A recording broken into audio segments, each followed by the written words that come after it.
हम लोग बात कर रहे थे कि अनुच्छेद 23 कहता है कि मानव का दुर्व्यापार, बेगार और बलात्श्रम प्रतिषिद्ध किया जाता है।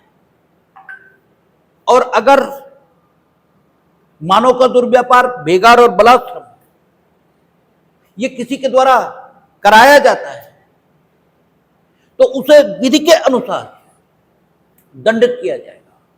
कल हमारे मुंह से निकला था कि 17, 18, 23 और 24 ये ऐसे आर्टिकल्स हैं जिन्हें प्राइवेट इंडिविजुअल्स के खिलाफ भी इन्फोर्स कराया जा सकता है। ठीक है, कराया जा सकता है, लेकिन जब हमने किताब देखी तो इसमें 18 शामिल नहीं है। 17, 23 और 24 ये ऐसे आर्टिकल्स हैं जिन्हें प्राइवेट इंडिविजुअल्स इनके खिलाफ भी इन्फोर्स कराया जा सकता है। इसलिए इससे ये भी हम लोगों को शिक्षा प्राप्त होती है कि किताब देखते रहना चाहिए। कई बार आपके जो अनुमान होते हैं, जो आपको सही प्रतीत होते हैं, किताब देखने पर वो गलत है ऐसा पता लगता है। इसलिए किताब जरूर देखते रहना चाहिए। तो 17, 23 और 24 ये 3 आर्टिकल है जिन्हें प्राइवेट इंडिविजुअल्स इनके खिलाफ भी इन्फोर्स कराया जा सकता है। हमने आपसे कल कहा था कि 32 साल तक 1950 से लेकर 1982 जब तक एशियाड केस नहीं हुआ तब तक अनुच्छेद 23, 24 इनका कोई विशेष महत्व तो नहीं रहा। लेकिन जब एशियाड केस इस देश में हुआ उसके बाद से जो deprived section of the community है, जो वंचित वर्ग है, विशेषकर श्रमिक, उनकी दशाओं में विशेष सुधार इसे लाने के लिए न्यायालय के द्वारा इन दोनों आर्टिकल्स का बहुतायत से उपयोग ये किया गया है। और न्यायालय ने इन दोनों आर्टिकल्स के माध्यम से देश के श्रमिक वर्ग की जो जिंदगी है उसमें आमूलचूल परिवर्तन लाने का काम किया है। ठीक है, एशियाड केस इसमें जो तथ्य थे तो आपको पता है कि एशियाड गेम 1982 में दिल्ली में हुए थे और उन एशियाड गेमों के लिए बहुत सारे कंस्ट्रक्शन कराए गए थे। किसके द्वारा? दिल्ली सरकार और केंद्रीय सरकार के द्वारा। क्योंकि जब गेम होगा तो स्टेडियम बनाना पड़ेगा, बाहर के लोग आएंगे, उनके ठहरने की व्यवस्था, पहुंच के लिए सड़कें, यानी बहुत सारे कंस्ट्रक्शन वर्क ये कराए गए। लेकिन मजदूरों को मिनिमम वेजेस ये दिए गए। मिनिमम वेजेस दिए गए ये भी कहना गलत है। मिनिमम वेजेस जो कानूनन तय है उनसे भी कम मिनिमम वेजेस, ये तो हमने बोलचाल की भाषा में प्रयुक्त होने वाला शब्द प्रयोग कर दिया। न्यूनतम, यानी कानून जो न्यूनतम कहता है उससे भी न्यूनतम, यानी अगर कानून की भाषा में कहें तो उन्हें मिनिमम वेजेस एक्ट के अंतर्गत जो वेज मिलना चाहिए, ठीक है, जो मजदूरी मिलनी चाहिए उससे भी कम मजदूरी ये उनको दी गई। तब एशियाड केस में यह मसला उच्चतम न्यायालय के समक्ष संबंधित श्रमिकों के द्वारा ले जाया गया। तो जो मुख्य प्रश्न उठा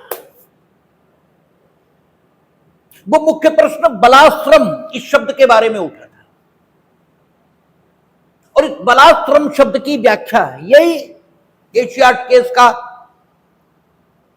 ठीक है, मूल बिंदु है। और एशियाड केस का महत्व भी इसीलिए है क्योंकि इसमें बलाश्रम इस शब्द की परिभाषा हुई है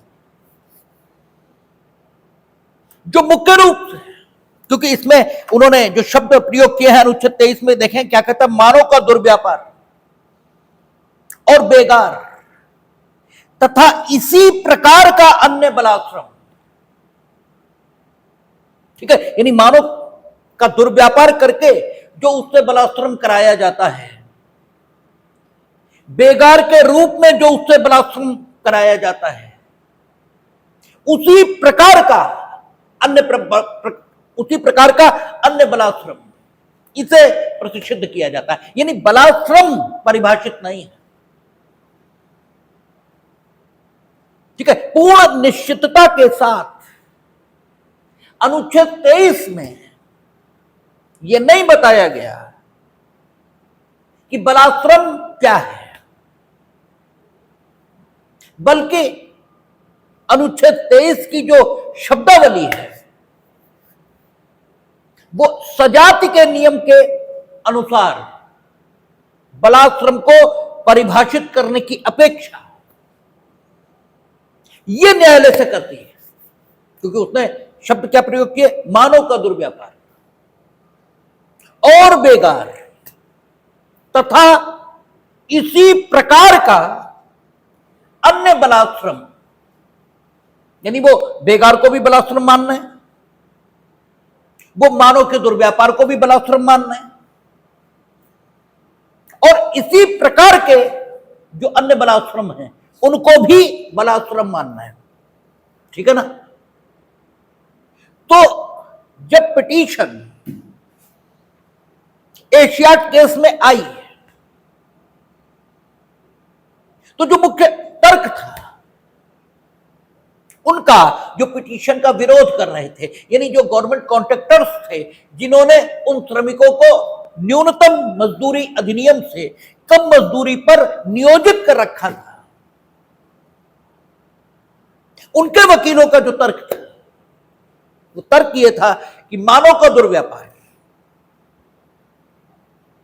इसमें मानव का दुर्व्यापार अनेक उद्देश्यों से किया जाता है, लेकिन जिन भी उद्देश्यों से किया जाए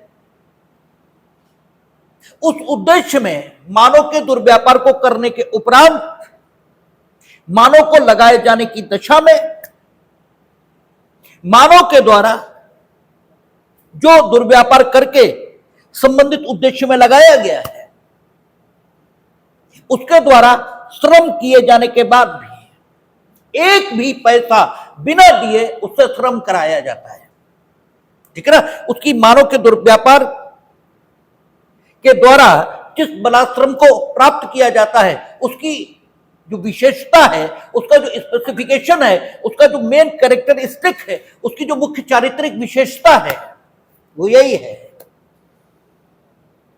कि उसमें दुर्व्यापार करके जिससे श्रम कराया जा रहा है उसे एक भी रुपया उसके श्रम के मेहनताने के तौर पर दिया नहीं जाता। ठीक है। और यही स्थिति बेगार में है। बेगार में भी क्या होता है कि पूर्व में लिया गया ऋण उसकी अदायगी के लिए कोई व्यक्ति लगातार काम करता है और उसे वर्तमान में जो श्रम उसके द्वारा किया जा रहा है उसके एवज में एक भी रुपया नहीं मिलता है। इसका मतलब यह हुआ कि मानव के दुर्व्यापार को करके जो उससे बलात्संग कराया जाता है या फिर बेगार के रूप में उससे जो बलात्संग कराया जाता है उस बलात्संग के बदले में उसे एक भी रुपया नहीं मिलता। इसका मतलब बलात्संग जिसे अनुच्छेद 23 में प्रतिषिद्ध किया गया है उस बलात्संग की मुख्य विशेषता यह निकलती है कि जब किसी व्यक्ति से एक रुपया उसे दिए बिना श्रम कराया जाए तो उसे अनुच्छेद 23 के संदर्भों में बलात्संग माना जाएगा। ठीक है। तो ऐसा बलात्संग जो बेगार नहीं है, ऐसा बलात्संग जो मानव दुर्व्यापार से जन्म नहीं ले रहा, लेकिन कराया जा रहा है किसी व्यक्ति से और उसे 1 रुपया भी नहीं दिया जा रहा, वो बलात्सम मानव के दुर्व्यापार और बेगार के बराबर का बलात्सम माना जाएगा। इसलिए इन शब्दों के मुताबिक कि इसी प्रकार का अन्य बलात्सम, ठीक है, इन शब्दों के प्रयोग के प्रभाव से केवल ऐसे बलात्सम को, ठीक है, प्रतिषिद्ध किया जा सकता है जो बेगार की भांति पूर्व के ऋण की पूर्ति हेतु या मानव का दुर्व्यापार किए जाने के परिणाम स्वरूप तो नहीं किया जा रहा है, लेकिन किया जा रहा है और उसके बदले में व्यक्ति को 1 भी रुपया नहीं मिल रहा। केवल ऐसे श्रम को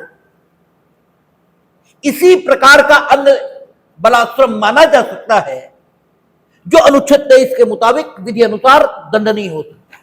ये बात कही गई उन लोगों के द्वारा जो पिटीशन का विरोध कर रहे थे, और उन्होंने कहा है कि चूंकि इस पर्टिकुलर मामले में हमने जो श्रम इनसे कराया वो संविदा से उद्भूत होता है, ठीक है ना, वो संविदा से उद्भूत होता है। हमने इनसे काम की संविदा की है, नियोजन की संविदा की है, हमने इन्हें नियोजित किया है, ठीक है। ठीक है, बेगार में जो श्रम का स्रोत है कहां है? पूर्व में लिया गया ऋण, ठीक है। मानव के दुर्व्यापार में जो श्रम का स्रोत है, सोर्स है, वो कहां है? मानव के दुर्व्यापार में। हमने खरीदा है दास को, इसलिए हम उससे बिना 1 रुपया दिए श्रम कराएंगे, ठीक है। तो अगर हमने इन्हें संविदा से नियोजन में लगाया होता और 1 भी रुपया ना दिया होता तो इसे के बारे में यह कहा जा सकता था कि ये इसी प्रकार के अन्य श्रम की परिभाषा में आता है, ठीक है ना। क्योंकि बेगार या मानव का दुर्व्यापार ये सोर्स है, तो यहां संविदा सोर्स हो जाती, ठीक है ना। लेकिन जो मुख्य चारित्रिक विशेषता थी 1 रुपया भी न दिया जाना, तो अगर 1 रुपया भी इन्हें न दिया जाता तो जो शब्द थे अनुच्छेद 23 में कि इसी प्रकार का अन्य बलात्सम प्रतिषिद्ध किया जाता है, तो सजात के नियम के मुताबिक ये श्रम बेगार या मानव के दुर्व्यापार के माध्यम से अर्जित किए गए बलात्सम के बराबर हो जाता, और तब अनुच्छेद 23 के प्रभाव से न सिर्फ इस बलात्सम को रोका जा सकता था, बल्कि हमें विधि अनुसार दंडित भी किया जा सकता था। लेकिन हम तो इन्हें पैसा दे रहे हैं ना, हम तो इन्हें पैसा दे रहे हैं। यद्यपि ये ठीक है कि न्यूनतम मजदूरी अधिनियम द्वारा निर्धारित मजदूरी से कम दे रहे हैं, लेकिन दे तो रहे हैं। जबकि बेगार या मानव के दुर्व्यापार, इसके कारण से जो श्रम व्यक्ति से कराया जाता है उसके अगेंस्ट 1 भी रुपया उसे नहीं मिलता। और अनुच्छेद 23 जो प्रतिषिद्ध करता है वो मानव के दुर्व्यापार या बेगार की तरह का बलात्सम प्रतिषिद्ध करता है। मानव के दुर्व्यापार या बेगार के द्वारा जिस बलात्सम को अर्जित किया जाता है उसके लिए 1 भी रुपया व्यक्ति को नहीं मिलता, और हम इन्हें रुपया दे रहे हैं। तो रुपया देने के कारण से ये मानव के दुर्व्यापार या बेगार के जैसा बलात्सम रह ही नहीं जाता।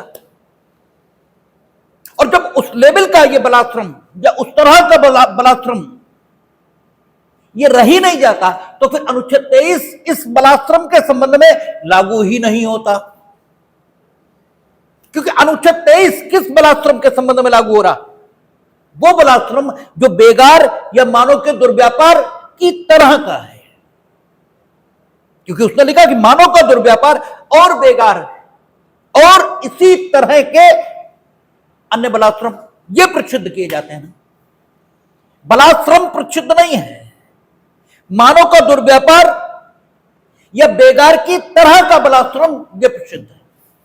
तो मानव के दुर्व्यापार या बेगार के द्वारा जो बलात्संग कराया जाता है वो कैसा है ये तो बताना पड़ेगा ना। तो जब कैसा है इस विषय पर हम विचार करते तो पाते कि उसमें पैसे का भुगतान ये होता ही नहीं, और चूंकि हम यहां पैसे का भुगतान कर रहे हैं इसलिए यह बलात्संग उस तरह का है ही नहीं। और जब यह बलात्संग उस तरह का नहीं है तो अनुच्छेद 23 लागू कहां होता है? ठीक है, ये तो लागू ही नहीं है। तो कोर्ट ने कहा, जस्टिस भगवती लीड कर रहे थे मेजॉरिटी को, तो जस्टिस भगवती का तर्क था कि उसने कहा इसी प्रकार के अन्य बलात्संग तो आप ये क्यों मान रहे हैं कि यहां मानव का दुर्व्यापार या बेगार, ठीक है, इसमें जो पैसा नहीं दिया जाता उसके आधार पर अन्य बलात्संग को परिभाषित किया जाए। उन्होंने कहा कि बलात्संग भाई मानव के दुर्व्यापार या बेगार के माध्यम से जिस बलात्संग को अर्जित किया जाता है उस बलात्संग की परिभाषा भी दो प्रकार से हो सकती है। एक तरीका आपका है कि मानव के दुर्व्यापार या बेगार के द्वारा जो अर्जित किया जाता है उसे बलात्संग इसलिए कहा जाएगा क्योंकि उसके अगेंस्ट कोई पैसा नहीं दिया जाता, इसलिए उसे बलात्संग कहा जाएगा कि बिना पैसे कराया जा रहा है। लेकिन एक अन्य तरीका भी हो सकता है जिसके आधार पर बलात्संग की परिभाषा किया जाना ज्यादा उपयुक्त होगा।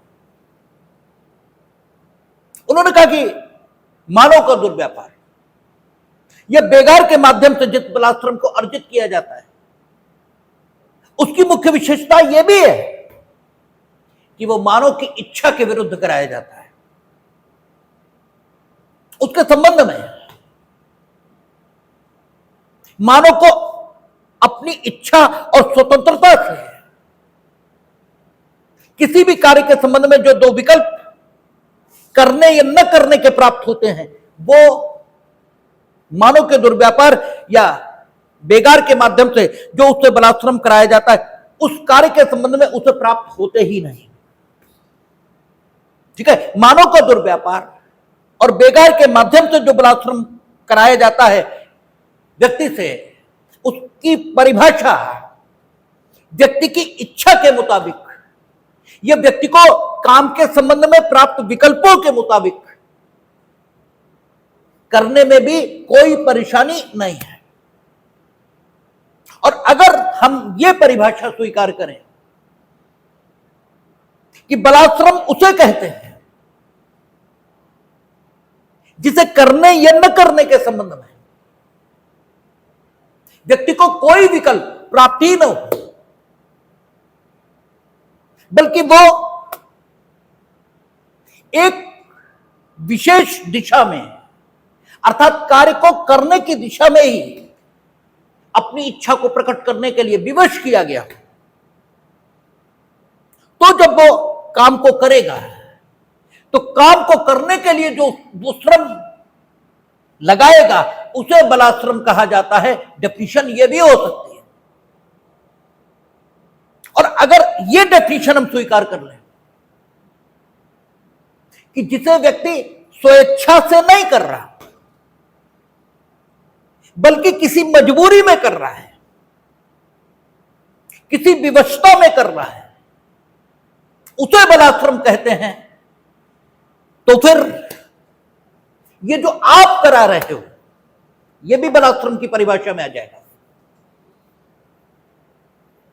इसलिए आ जाएगा क्योंकि दुनिया में वो आदमी पाना मुश्किल है जिसे कानून कहता हो कि 100 रुपए मिलेंगे और वो 50 रुपए पर काम करने को राजी हो जाए। कोई नहीं राजी होगा, क्योंकि अरे भाई जब कानून ही कहता है कि 100 रुपए मिलने चाहिए एक काम के, और एक व्यक्ति उसी काम को 50 रुपए में कर रहा है, कौन युक्ति संगत मनुष्य है दुनिया में जो ये मान लेगा कि वो 50 रुपए में अपनी इच्छा से वो काम कर रहा है? डेफिनेटली उसके सामने कोई मजबूरी है जिसके कारण से वो कानून द्वारा प्रदत्त सुविधाएं उनको त्यागने के लिए भी तैयार हो गया। इसके अलावा कुछ कहा ही नहीं जा सकता। इसका मतलब यह निकला कि अगर कोई व्यक्ति न्यूनतम मजदूरी अधिनियम द्वारा निर्धारित मजदूरी से कम पर काम कर रहा है तो डेफिनेटली वो अपनी इच्छा से तो नहीं कर रहा, ठीक है। और आप जो उससे काम करवा रहे हैं उसकी जो मजबूरी है जिसके कारण वो अपनी इच्छा के विरुद्ध काम में लगा हुआ है, इसका फायदा उठाने वाले हैं। ये मजबूरी कानून के कारण पैदा हुई, यानी कानून ही कहता है कि आप ये काम करो नहीं तो आपको सजा मिलेगी, इसलिए वो कर रहा है। ये मजबूरी बल से पैदा हुई है क्योंकि सामने वाला जो काम कराने की इच्छा रखता है वो कहता हम तो पीटेंगे नहीं तो करो, इसलिए वो कर रहा है। या ये मजबूरी उसकी अपनी आर्थिक कठिनाइयों की वजह से पैदा हुई, ठीक है। इसका कोई महत्व नहीं है, इसका कोई मतलब नहीं है। अगर वो न्यूनतम मजदूरी अधिनियम से नीचे पर काम कर रहा है तो डेफिनेटली वो काम करने को मजबूर है, विवश है, इसीलिए कर रहा है। इसके अलावा अन्य कोई निष्कर्ष हो ही नहीं सकता। और विवशता या मजबूरी में अगर कोई किसी से काम करा रहा है तो वो उससे बलाश्रम ही करवा रहा है, क्योंकि मानव के दुर्व्यापार के माध्यम से जिसे आप अर्जित करते हो या बेगार कराने के लिए जो आपके पास है वो भी अपनी मजबूरी के कारण, क्योंकि आपने उसे खरीद लिया, वो आपसे स्वतंत्र नहीं हो सकता। ऐसा नहीं है वो आपका काम करना चाहता है, नहीं, कतई नहीं करना चाहता, ठीक है। ऐसा नहीं है कि बेगार वो करना चाहता है, नहीं करना चाहता है, लेकिन करने को मजबूर है। इसलिए उन्होंने कहा कि मानव के दुर्व्यापार या बेगार के माध्यम से जिस श्रम को कराया जाता है उसे बलाश्रम इसलिए नहीं कहा जाता कि उसमें पैसे नहीं मिलते, उसे बलाश्रम इसलिए कहा जाता है क्योंकि वो मानव के द्वारा मजबूरी में किया जाता है, विवशता में किया जाता है, स्वेच्छा से नहीं किया जाता। यद्यपि यह बात ठीक है कि उस बलाश्रम में पैसे भी नहीं मिलते, लेकिन पैसों का न मिलना यह आनुषंगिक बात है। मुख्य बात यह है कि बलाश्रम वो होता है जो इच्छा के विरुद्ध व्यक्ति को करना पड़े या जिसे इच्छा के विरुद्ध व्यक्ति से कराया जाए। तो ऐसा व्यक्ति जो न्यूनतम मजदूरी अधिनियम से कम मजदूरी इस पर काम करने को तैयार है वो मानव के दुर्व्यापार या बेगार के द्वारा जो बलाश्रम कराया जाता है उसी कोटि का बलाश्रम कर रहा है, यही कहा जाएगा। इसलिए आप ऐसा बलाश्रम करा रहे हो जो उसी प्रकार का बलाश्रम है जैसा मानव के दुर्व्यापार या बेगार के माध्यम से व्यक्ति से कराया जाता है। यह जस्टिस भगवती का बलाश्रम की डेफिनेशन है। यानी बलाश्रम वो है जिसे करने या न करने के संबंध में व्यक्ति को विकल्प प्राप्त नहीं है। उसे विकल्प प्राप्त क्यों नहीं है, यह दूसरा सवाल है। उसके सामने ये जो विकल्पहीनता की स्थिति है, यह विकल्पहीनता उसकी अपनी गरीबी के कारण हो सकती है, उसकी अपनी अन्य विशेषताओं के विशेषताओं को तो नहीं कहना चाहिए, उसकी अन्य विवशताओं के कारण हो सकती है। लेकिन विवशता जनित कोई परिस्थिति जो उसे काम करने को मजबूर कर दे, उसकी इच्छा के विरुद्ध भी, इसी को बलाश्रम कहते हैं। और यही मुख्य कैरेक्टरिस्टिक पाई जाती है किसमें, मानव के दुर्व्यापार या बेगार में। इसलिए न्यूनतम मजदूरी अधिनियम इससे कम मजदूरी पर किसी को बल के माध्यम से, किसी को कानून के माध्यम से या उसकी गरीबी का फायदा उठाकर यदि काम करने को विवश किया जाएगा तो उसे बलाश्रम कहेंगे। और वो बलाश्रम उसी श्रेणी का है जिस श्रेणी का मानव का दुर्व्यापार या बेगार के माध्यम से अर्जित बलाश्रम है। यह डेफिनेशन जस्टिस भगवती के आगे। और कॉन्स्टिट्यूशन के निर्वचन का सिद्धांत है कि हम वो निर्वचन स्वीकार करेंगे जो कॉन्स्टिट्यूशन के उद्देश्य को, ठीक है, अधिक सफलतापूर्वक पूरा करता हो। और यह कॉन्स्टिट्यूशन ही नहीं, प्रत्येक विधि के अर्थान्वयन का सिद्धांत है, क्योंकि प्रत्येक विधि के अधिनियमन का एक निश्चित उद्देश्य है। उस उद्देश्य की अधिकतम पूर्ति करने वाला निर्वचन ही स्वीकार होता है। इसलिए जस्टिस भगवती का निर्वचन स्वीकार हुआ क्योंकि इसके कारण से जो वंचित वर्ग है, जो श्रमिक वर्ग है, उसे सामाजिक, आर्थिक और राजनीतिक न्याय है, ठीक है। और जो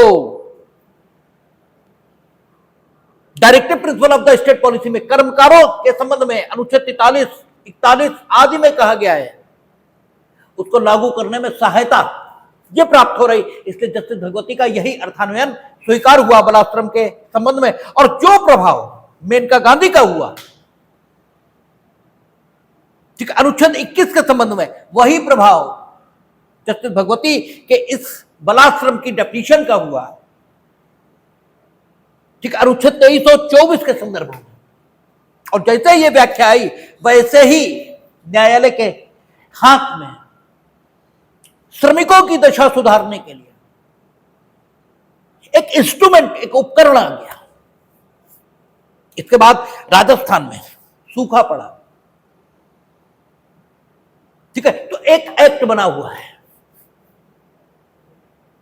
ठीक है, famine relief work employ act 1964,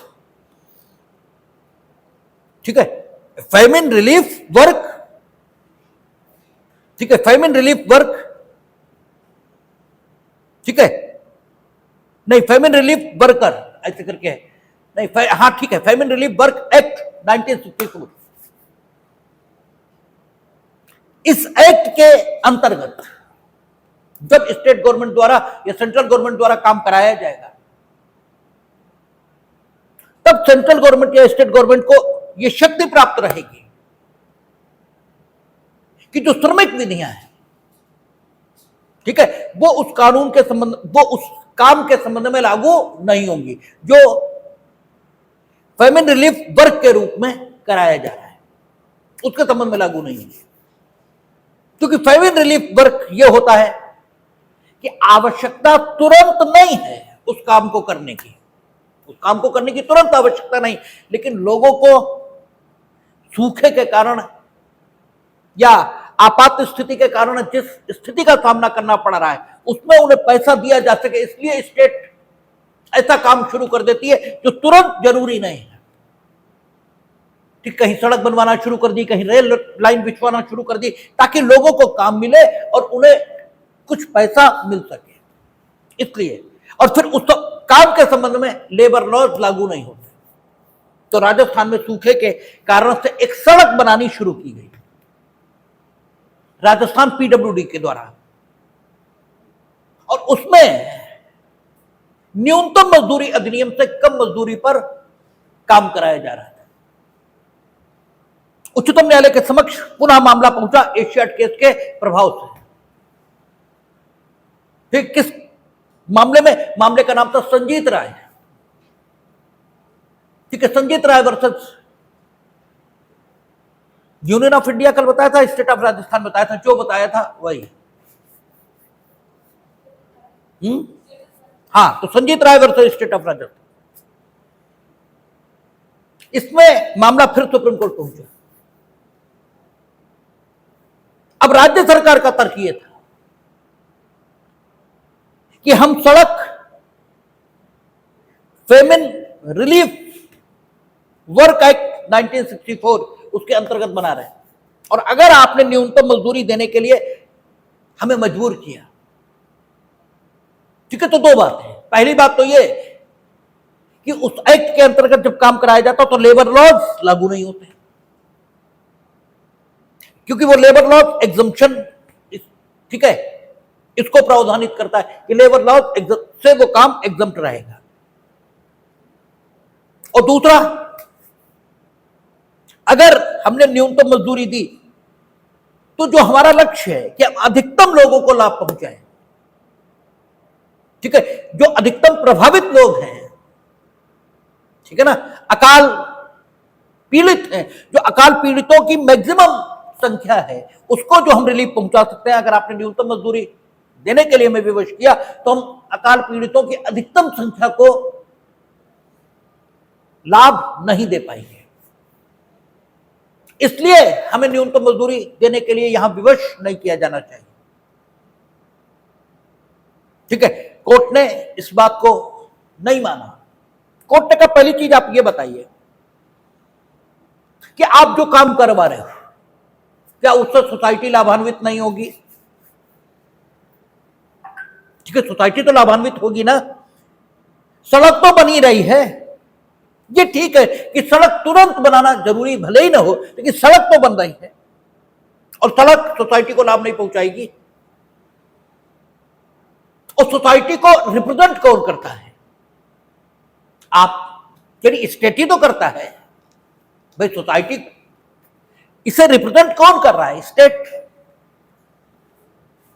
ठीक है। तो सोसाइटी के रिप्रेजेंटेटिव के नाते आप ये बताइए, ठीक है, यही हम कह रहे हैं ना कि ये जो मूर्ख टाइप के लोग होते हैं, इन्हें इसमें से ये दिखाई देता है सरकार नीचे और कोर्ट ऊपर। नहीं, कोर्ट भी सोसाइटी का प्रतिनिधि है, सरकार भी को, ठीक है, सोसाइटी के ही प्रतिनिधि है। निर्णय करना उनका काम है, न्याय करना उनका काम है, काम करना सरकार का काम है। तो वो काम कर रही है, बस न्यायालय को न्याय करते समय यह पूछने का हक है कि भाई ये जो कर रहे हो इसके अगेंस्ट आपको ये भी करना चाहिए, ये क्यों नहीं कर रहे हैं? ठीक है, ये सवाल उठाने का हक है, छोटे बड़े का कोई सवाल नहीं। तो कोर्ट ने कहा कि आप ये बताइए कि सोसाइटी के रिप्रेजेंटेटिव होने के नाते क्या सोसाइटी इससे लाभान्वित नहीं होती? और जब लाभान्वित होती तो आप ये कैसे कह सकते हो कि इस काम का कोई मूल्य नहीं है? इस काम का तो मूल्य है। ये तो आप नहीं कह सकते कि हम इनके प्रति कोई अनुदान दे रहे हैं। अनुदान तो आप नहीं दे रहे, आपका जो काम है वो इनसे करवा रहे। आपका काम है ना सोसाइटी के लाभ के लिए काम करना, ठीक है ना, लोक कल्याण के लिए काम करना। तो ये जो कर रहे हो ये लोक कल्याण के लिए है या नहीं? और जब ये लोक कल्याण के लिए है तो आप अपना ही काम तो करवा रहे हो, क्योंकि आपका काम क्या है? लोक कल्याण करना। तो आप अपना काम जब करवा रहे हो तो इनकी जो अकाल से उत्पन्न विवशता है उसका लाभ कैसे उठा सकते हो? अकाल से उत्पन्न जो विवशता है, अगर उसका लाभ आप उठा रहे हो, अर्थात अकाल से उत्पन्न विवशता के कारण ये अपनी इच्छा के विरुद्ध अगर आपका काम करने को राजी हो रहे हैं, जो आपके लिए लाभदायक भी है, तो डेफिनेटली आप वही करा रहे हो जिसे बेगार या मानव के दुर्व्यापार से उत्पन्न बलाश्रम की कोटि का श्रम कहा जाए, आप वही करा रहे हो और उसको प्रतिषिद्ध किया गया है। इसका मतलब यह निकला कि अगर अकाल, ठीक है, अकाल से अनुतोष देने के लिए कोई कार्य कराया जाएगा तो उसके संबंध में जो फेमिन रिलीफ वर्क एक्ट 1964 है वो इस प्रकार लागू होगा कि अनुच्छेद 23 का वायलेशन ना हो। यानी उसमें जो अन्य लेबर लॉज हैं उनसे एग्जम्पशन तो रहेगा, लेकिन मिनिमम वेजेस एक्ट से एग्जम्पशन नहीं रहेगा और आपको न्यूनतम मजदूरी देनी पड़ेगी। ठीक है, तो न्यूनतम मजदूरी यहां भी देनी पड़ेगी। अब आप देखें कि श्रमिकों की दशा में सुधार इस बलाश्रम की डेफिनेशन के कारण आ रहा है और ये 1982 इसके बाद शुरू हो रहा है और यही इसकी मुख्य विशेषता है अनुच्छेद 23 की। अन्यथा अनुच्छेद 23 इसका कोई बहुत उपयोग हुआ नहीं है और यही स्थिति कहां रही? आपको कल हमने तीसरी बात की थी, स्टेट ऑफ कर्नाटका, ठीक है, नहीं, state of Gujarat versus honourable high court of Gujarat.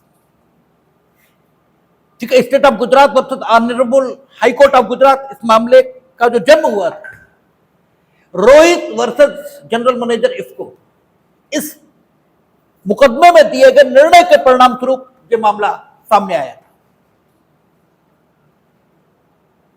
ठीक है, Rohit versus general manager of IFFCO, इसमें था क्या, इफ्को आप जानते हैं खाद बनाने की, ठीक है, फैक्ट्री लगाने वाली कोऑपरेटिव सोसाइटी है। तो इफ्को के खाद कारखाने में श्रमिकों से काम कराया जाता था, और यूरिया अगर आप खेती किसानी वाले घरों से होंगे तो अगर हाथ पे लो तो हाथ कटने सा लगता है, ठीक है, वो पिघलती है यूरिया, ठीक है, तो यूरिया आप लगातार काम करोगे तो हाथ कटने लगेगा। तो उन वर्कर्स को बिना कोई रक्षोपाय यानी सेफ्टी मेजर या कोई इक्विपमेंट सिक्योरिटी के संबंध में दिए हुए, सेफ्टी के संबंध में उनसे यूरिया में काम कराया जा रहा था, और उन्हें अन्य सुविधाएं जो मिलनी चाहिए, ठीक है, श्रमिक के तौर पर वो भी नहीं दी जा रही थी। तो गुजरात हाई कोर्ट ने ये डायरेक्शन दिए थे कि बलाश्रम की कोटि में आता है, क्योंकि कानून व्यक्ति को जो सुविधाएं दे रहा है, जैसे कानून एम्प्लॉयर्स पर यह जिम्मेदारी रखता है कि आप काम के लिए आवश्यक जो सेफ्टी मेजर्स हैं वो लेंगे, जो सेफ्टी वर्कर्स की सुनिश्चित करने के लिए जरूरी उपकरण हैं वो उन्हें उपलब्ध कराएंगे। कानून ये जिम्मेदारी एम्प्लॉयर पर रख रहा है, और अगर कोई है जो इस एम्प्लॉयर के द्वारा इस जिम्मेदारी को पूरा किए बिना भी काम को करने को तैयार है, तो वो अपनी इच्छा से वैसा कर रहा है, ये तो कहा ही नहीं जा सकता, और जब अपनी इच्छा से नहीं कर रहा तो उससे बलात्कार ही कराया जा रहा है। तो गुजरात हाई कोर्ट ने उसे रोका, मामला सुप्रीम कोर्ट गया, सुप्रीम कोर्ट ने फिर बलात्कार की वही परिभाषा स्वीकार की जो एशियाड केस में उन्होंने कही थी। अब एशियाड के संजीत राय में फॉलो हो गया एशियाड केस, ठीक है, इसमें फॉलो हो गया, किसमें, उच्चतम न्यायालय के द्वारा, state of Gujarat versus honourable high court of Gujarat, और दिया एशियाड केस में। अब 3 केसेस में बलात्कार की वही परिभाषा स्वीकार हो गई जो एशियाड केस में दी गई, इसलिए ये अब देश का इस्टेब्लिश लॉ हो गया, स्थापित विधि बन गई कि बलात्कार क्या है, जो व्यक्ति की इच्छा के विरुद्ध कराया जाए। इसके अलावा भी इसके बाद सलाल हाइड्रो प्रोजेक्ट, ठीक है, versus state of Jammu and Kashmir, इसकी बात की थी, workers of Salal hydro project versus state of Jammu and Kashmir, वहां भी विभिन्न प्रकार के जो लेबर लॉज थे उनका अनुपालन नहीं कराया जा रहा था। तो न्यायालय ने एशियाड केस में जो परिभाषा दी बलात्कार की कि अगर कानून किसी व्यक्ति को कोई लाभ दे रहा है और वो उस लाभ को स्वीकार किए बिना या उस लाभ को दिए जाने के बिना भी काम करने को तैयार है तो वो बलात्कार है। इसी बात को मानते हुए स्टेट गवर्नमेंट को और सेंट्रल गवर्नमेंट को निर्देश दिए कि वो ये सुनिश्चित करें कि कोई किसी से बलात्कार न करवाए, ठीक है ना।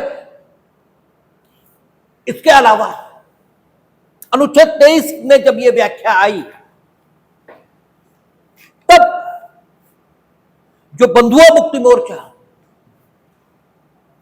ठीक है, क्योंकि ये जो इसमें कहा कि मानव का दुर्व्यापार और बेगार, इसी ढंग का एक श्रम और होता है जिसे बंधुआ मजदूरी कहा जाता है, ठीक है। बंधुआ मजदूरी उसमें भी वही होता है जो बेगार में होता है कि बिना एक भी रुपया दिए, ठीक है, पूर्व के ऋण की समाप्ति के लिए व्यक्ति से जबरदस्ती काम कराते, तो उसे खत्म करने के लिए न्यायालय द्वारा प्रयास बंधुआ मुक्ति मोर्चा में किए गए और लेजिस्लेचर ने भी उसकी समाप्ति के लिए एक्ट पास किए। एक एक्ट नाम उसका भूल गए, वो बंधुआ मजदूरी के उन्मूलन के लिए पास किया गया एक्ट। और बंधुआ Mukti Morcha versus union of India, ये भी प्रमुख मुकदमा है अनुच्छेद 23 और 24 दोनों पर। इसकी तथ्य स्थिति यही थी। हरियाणा में जो पत्थर की खदानें थी, उन पत्थर की खदानों में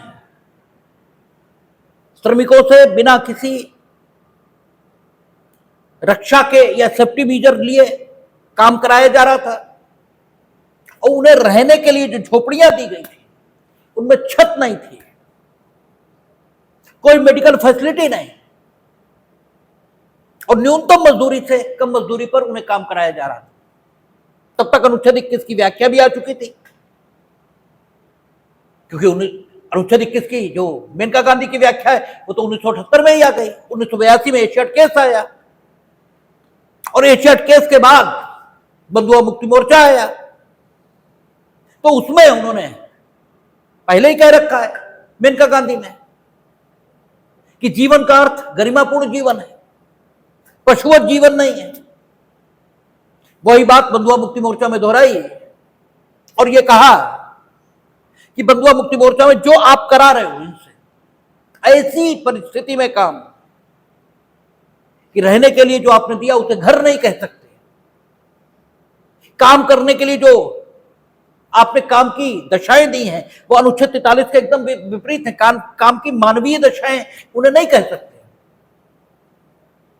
इसलिए न सिर्फ आप इनका अनुच्छेद 21 इसका वायलेशन कर रहे हो, बल्कि इनके संबंध में जो इन्हें उपलब्ध अनुच्छेद 23 उसका वायलेशन भी आप कर रहे हो। आप इनसे फोर्स लेबर करा रहे हो, बलाश्रम करा रहे हो। और उच्चतम न्यायालय ने निर्देश दिया बंधुआ मुक्ति मोर्चा में कि इन सबको मुक्त कराया जाए, और स्टेट गवर्नमेंट और सेंट्रल गवर्नमेंट को निर्देश दिया कि इन्हें अलग कामों में लगाकर इनका पुनर्वास किया जाए,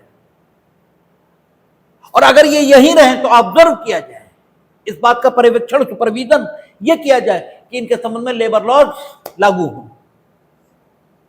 इसके बाद नीरज चौधरी आता है। नीरज चौधरी में समस्या यह आई थी कि बंधुआ मुक्ति मोर्चा में दिए गए निर्णय के परिणाम स्वरूप 135 बंधुआ मजदूर मुक्त कराए गए थे, ठीक है, लेकिन चूंकि उन्हें कोई काम ही नहीं दिया गया, मीनिंग देयर बाय उनके पास कोई और काम था ही नहीं, इसलिए वो फिर से उसी काम में लग गए। तो नीरज चौधरी जो स्टेटमेंट अखबार के संवाददाता थे, ये सुप्रीम कोर्ट गए। फिर तो सुप्रीम कोर्ट ने ये कहा कि अगर सिर्फ और सिर्फ ये ठीक है, सुप्रीम कोर्ट ने स्वीकार किया कि ये ठीक है कि अगर सिर्फ और सिर्फ बंधुआ मजदूरों की पहचान की जाएगी और उन्हें मुक्त करा दिया जाएगा तो इससे काम नहीं चलने वाला, क्योंकि उनके पास और कोई काम ही नहीं है। आखिर आदमी पेट तो भरेगा ही, वो फिर से उसी काम में लग जाएंगे, और ये हृदयहीनता भी होगी कि हम उन्हें उनके पिछले काम से हटाकर उन्हें उनके भाग्य पर छोड़ दें, ठीक है, व्यवस्था की दया पर छोड़ दें, क्योंकि उनके पास तो कुछ होता अगर करने लायक तो वो ऐसी स्थितियों में काम करी क्यों रहे होते। कुछ नहीं है इसीलिए तो कर रहे हैं। तो नीरज चौधरी में यह भी कहा कि पुनर्वास करना यह भी सरकार का काम होगा, क्योंकि उन्होंने कहा कि यह ठीक है कि प्रतिषिद्ध किया जाता है और विधि के अनुसार संबंधित व्यक्ति को दंडित किया जाएगा। तो अगर कोई बंधुआ मजदूरी या बंधुआ मजदूरी जैसी मजदूरी करा रहा है तो स्टेट सिर्फ दंडित करने तक या उन्हें मुक्त कराने तक अपनी भूमिका नहीं मान सकता, क्योंकि फंडामेंटल राइट उपलब्ध कराना और एक समता मूलक समाज की स्थापना करना, ये स्टेट ने अपना लक्ष्य घोषित किया है, और स्टेट का जो कार्यकारी अंग है वो सरकार है। इसलिए सरकार की यह जिम्मेदारी रहेगी कि वो पुनर्वास भी बंधुआ मजदूरों का करे, ठीक है। और मानव के दुर्व्यापार इसके अंतर्गत, ठीक है, प्रॉस्टिट्यूशन या वैश्यावृत्ति ये भी आती है, ठीक है, ये भी मानव के दुर्व्यापार का एक प्रकार है, ठीक है। तो इसे समाप्त करने के लिए भी suppression of immoral traffic act, जिसे सीता ये अधिनियम का नाम ऐसे भी जानते, कई बार आपसे, ठीक है, जीएस के पेपर में ये भी पूछ देते हैं कि सीता इसकी फुल फॉर्म क्या है, तो suppression of immoral traffic act,